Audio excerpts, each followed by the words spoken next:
What's happening, YouTube? It's Simon 466 Cards, and today we're gonna review the channels that I subscribe to on YouTube. And as we go through this list, I'll give you my rationale for why I subscribe to them.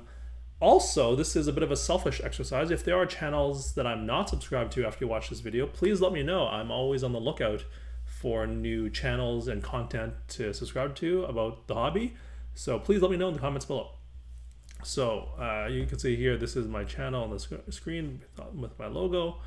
So here are my subscriptions. The first one is Burbank Sports Cards, obviously centered around the big shop out west, run by Rob. And I find their videos to be very well professionally done, or very professionally done. And the content is generally quite well done, you know, not too long a video, 10-15 minutes. And I really like the content. It's just it's nice and crisp. The next one that I have is Filmington. So he mostly focuses on baseball cards, but every once in a while he'll drop a video that's on a much more broader scale, whether it's about grading or the hobby in general, and I find those really insightful, even though I'm not really a baseball guy. So even if you're not a baseball person, I would say subscribe to him. But if you are a baseball person, you should definitely subscribe to Filmington. He's got some interesting insights about the baseball card world. The next one after that is Sports Cards Anonymous. He's mostly retired at this point. He's here for legacy's sake. He was providing some very entertaining content back in the day. But yeah, not much left for him because he doesn't really post that much. I think the last time he posted was like 4 months ago. The next one here is Hobby News Daily. So this is a website that is the homepage for the hobby. As you can see, I'm on the Hobby News Daily website, hobbynewsdaily.com, where I just so happen to be a contributor. So yeah, it's obviously I'm biased, but yeah, please check them out and subscribe to them as well. The next one after that, Sports Cards Nonsense, obviously have the big podcast. Don't have a lot of YouTube content, but it looks like they might be creating more video content coming soon, as you can see from this video here, which is interesting. So I'll be looking forward to what they have to offer. The next one here is Card Collector 2. Honestly, I don't watch a lot of his content, but every once in a while, I'll if I need some background noise, I'll watch a video like this one.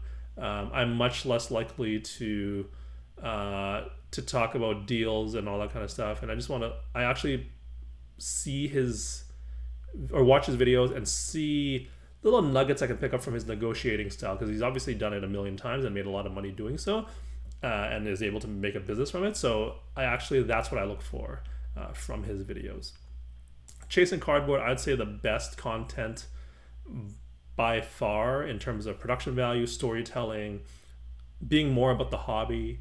It has a very it's less focused on the money. Obviously it's always about the money, but they have a more organic and like kind of more about the collecting aspect, which I really enjoy. And if you watch one of their videos, the one where they're in Toronto, I'm in it. I am interviewed for a little bit in there. So if you are able to find that, I actually am in there for a short little while. But yeah, the videos are always very wholesome, I'd say. So definitely recommend them. Sports Card Live with Jeremy Lee. Great weekly live series of videos where they go over either the PWCC auctions or they interview someone from the hobby. I find them to be him to be very good and knowledgeable and passionate. I love his passion. The next one is Cajun Cardboard. If you're into basketball cards, this guy is the channel for you. He does I don't know how much time he has to do all these videos, but you could see like he does videos multiple times a day. Again, focusing all on basketball, and very knowledgeable about Michael Jordan cards and LeBron cards, but definitely Michael Jordan cards. So yeah, I would recommend him as well. And he's also very responsive on either IG or the channel if you put a comment. So that's always cool. The next one is Baseball Card Collector Investor Dealer.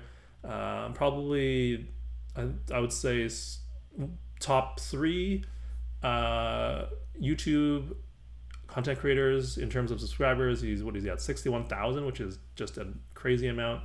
Yeah, again, he's got a very very wholesome feel to his channel. Very knowledgeable, as he's been a dealer for years and years. But he brings he's a very, you just find him to be very trustable and very sincere in his approach. So I just find him very insightful and thoughtful and well spoken and intelligent, but also he's low key funny. So I like that a lot. Sports card investor, I follow, obviously the biggest channel in the space for sports cards. I don't watch all of his videos. Some of them aren't for me, but I do watch some. You can see I watch some, and like anytime he's breaking or top five, I do not care. But some of the other ones where again they're talking about trades, or the cards on the table episode where they talk about hot topics of the that are important in the hobby. I find those to be really good. Again, when I watch the trading videos, I look for tips and tricks and little things that they do for trading to see what I can pick up on, because obviously he's made a bunch of deals, and so I'm always looking to improve my game in terms of negotiations. And so that's what I look for a lot between sports card investor and card collector too. The Jeff Wilson show, obviously tied to sports card collector. I find him to be really insightful because he is clearly a successful businessman. He gets a lot of crap in the hobby, sometimes rightfully so, but a lot of times not. And so I watch these, and I have these as background noise when I'm making dinner or eating lunch or whatever, because I work from home.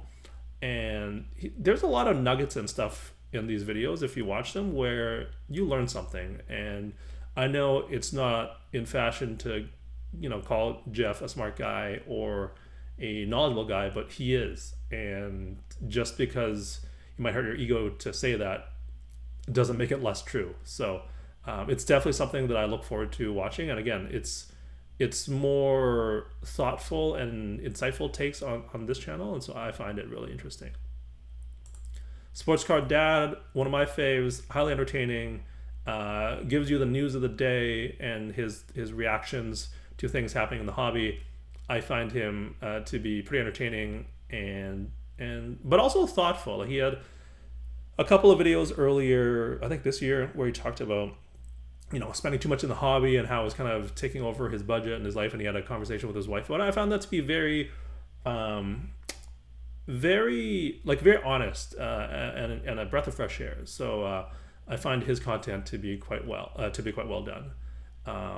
And he also throws in funny memes and clips from 90s 90s video games that are always funny. And then last but not least, Neo Cards and Comics. I'd say he's my favorite channel just because he boils down the news for me, so I don't have to follow it. And you can play a lot of his videos honestly on I can say this for all the channels I just talked about, on 1.5 speed, and you can just bust through this 7-minute video in about 4 minutes or so. And I found him to be really useful and helpful to talk about the topics of the day or the news of the day, and provide not just a news take but also an insight as to what that means in terms of the bigger picture in terms of the hobby, and what does this mean. So for example, he talked about this news today about SGC losing Nash Cards as a group submitter, which Nash Cards used to be one of the biggest SGC group submitters, and what that means for the broader hobby and that kind of thing, right? And so I find him to be really thoughtful from a big picture. What does this all mean? Because we in the hobby get a little bit too caught in the nuance and into the micro news, and it doesn't. I see less content taking a step back and explaining what it means for the broader context of the sports card hobby. So those are the channels that I follow. Let me know in the comments if there are any channels that you subscribe to and that you'd recommend that I take a shot at watching and seeing if I like their content. And yeah, if you like some of the content that I've included here, then feel free to subscribe. But yeah, that's it for today. Next time, we are going to talk about the biggest lie in the hobby. When people say sports card prices are correlated with performance.